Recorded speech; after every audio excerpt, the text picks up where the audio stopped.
Human sa sakanaog nga presyo sa produktong petrolyo, kamatikdan karon ang paglihok sa presyo sa mga paliliton. Atong sayro ng detalyan ini sa live report ni Jandy Esteban. Jandy.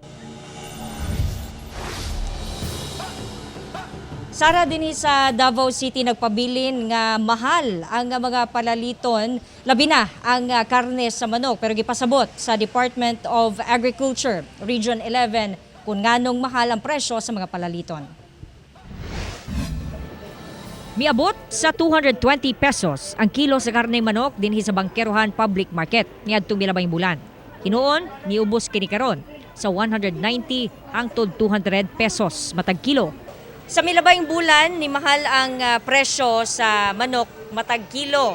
Pero sumala sa mga manindahay dinhi sa Bangkerohan Public Market nga karon nga nagkahinay na og ubos ang presyo sa manok matag kilo tungod nagkadaghan na daw ang supply.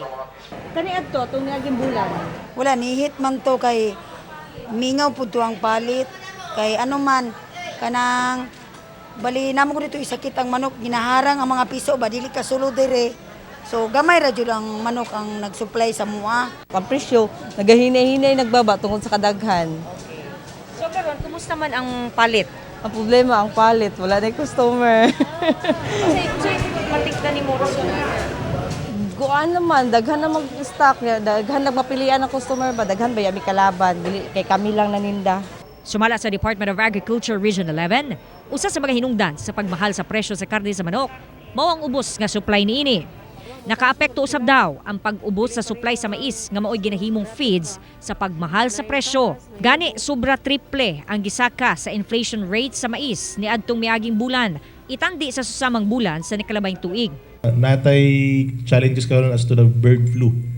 That is why isa na sa factor nga medyo nakuha na nga itong supply. Plus the feeds cost taas. Napaghihapon na nga ito ang Russia-Ukraine conflicts which it's a major factor sa contributory factor for the oil price and corn and soya production.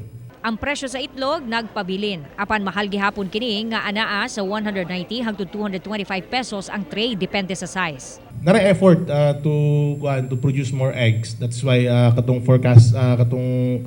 forecasted sa Philippine Egg Board Association by end of this year or early quarter for next year. Ang presyo sa karning baboy anaa gihapon sa 295 to 350 pesos per kilo. 400 to 450 pesos per kilo ang karne sa baka. Samtang nagpabili ng presyo sa isda. Ang mga customer kanya-kanya na lang og diskarte aron makadaginot sama ni Tatay June. Tipitipiro na lang ato ang kuan, budget na to. Iato lang ibagay-bagay depende sa palito na to nga sud-ano, either ato ang mga gulay o adjust lang. Hinuon maski pakusgan daw sa buhatan ng partnership sa private sector aron mapalambo ang local production. Sara gipaniguro sab sa Department of Agriculture Region 11 nga paigo o manageable ang food supply situation sa Davao Region. Sara. Okay, dagang salamat, Jandy Esteban.